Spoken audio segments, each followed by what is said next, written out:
%99% adam qo'llayotsa, bir odamning qilig'ini qilmaydigan birisi ko'z ko'rmagandikan, ama bo'lgandikan, ota-onamiz boqmamdikan, dukoyich nima ish qiladi deb yozib. Anda qilmanglar. Mabalning kayfiyatini bunda qarang'ilishib baqsanglar, o'qislar shunchalik amroq bo'lib qolasizlar. Sizlarga ko'nglingiz yerim bo'tamdi. Iya. Ma telefon qilib qalaymiqan gap qilmanglar, biz sizlarga qalaymiqan gap qilsin deb qilmadik. Hozir necha kun bo'ldi?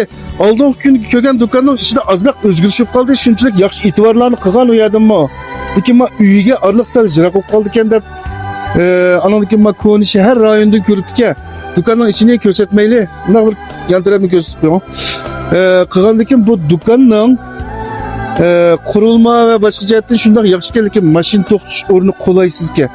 Lekin men o'zimning tijorat memisiga birlashtirib, Fukan bo'lsimiz yangi shahar rayonida ochgan bo'lsangiz texim yaxshi bo'ldi deb hozir shu taklifni berdim.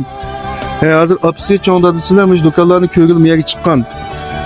Shunday bo'lgandan keyin hozir bir kutinish o'rnini o'tkazib o'tadiganlar bo'lib qolsa, yangi shahar tarafdan telefon numarangizni deb bering, sizga ham telefon qilsin. 157 01 92 30 73. Yenilam mush qo'llashni biladigan uzoq mezgillik xaridor aylansam bo'ldi degan do'stlar bo'lib qolsa, men yeni bir qatim tushuntirib qo'yay. 4 yil bo'libdi mushu beden ulash, mushu beden asrash turi bo'yicha mush kasb bilan shug'ullanayotgani. Bir ema qizlarning manchilik o'tirg'i chiqmag'i o'ng'ay emas. Shu qalaymiqan gap qildiganlar o'zingizlar sal besilinglar. Oxirgi deyishib qolmay ananda ko'p qolsa, normal odamni qilib bo'lmaydi bir kasbni to'shal.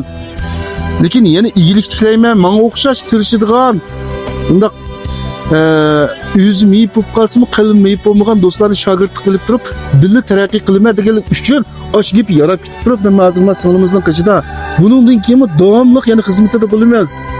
Ammo lekin shu kutinish o'rnini ichib bo'lmayotgan, mashina to'xtash o'rni kengri bo'lgan ve ötküzvatsam buldu degan do'stlar bo'lib qolsa, shu zibago'singlar bilan aloqalashsanglar bo'ldi.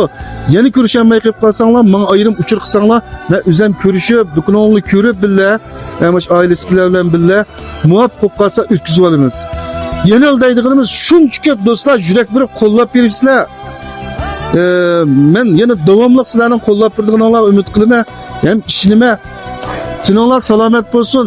Mushundaq bir qaysar sonimizni qo'llab qo'yganga hech nimani kam bo'lib qolmaydi. Yurginglar ojizlab ketmaydi, yuraklarni berib, joyida yizib qo'ysanglar bo'ladi. O'zi hech qandaq bir xizmatinglarni qilmay turib, oldinglarga yinilib turib, tayyor hayya bo'lsam bo'ldi deb turib chiqmadi. O'zining ma'lum tarafidagi ojizligini o'tirib qo'yib turib, sizlarning istashinglarni qo'zg'ab chiqmadi. Madipim faqat ashunda qalaymiqan gap qilgan ash do'stlarimizga tiyib qolsin. Uningdan boshqa qo'llayotgan barliq do'stlar ko'pdan ko'p rahmat, yuraklarni berib, mush singlimizga joyi deb yozayotgandan keyin mushunda kutinish o'rnini o'tkazvatsam bo'ldi. Kucha shahar, yangi shahar rayonining atrofidan bo'ldi. Mashina to'xtash qulaylik bo'lgan. Ashunda do'stlar bo'lib qolsa bir darhol aloqalashgan bo'lsanglar bo'ldi, yana davomli qo'shilinglar. Mushu kutinish jihatda keyin mushu meni qo'shilinglar dedim. Men shu Zibagul singlimizning undarini qo'shilib davomli yana shu singlimizga bir qo'llash, anandagi o'zinglarni asraydigan, kutindigan ishlar bo'lib qolsa-mu, meni eng ko'ngil qo'yib, eng mehrli holat sizlarga mulozimat qilib qo'ydi. Qo'lingizlarga ko'pdan ko'p rahmat.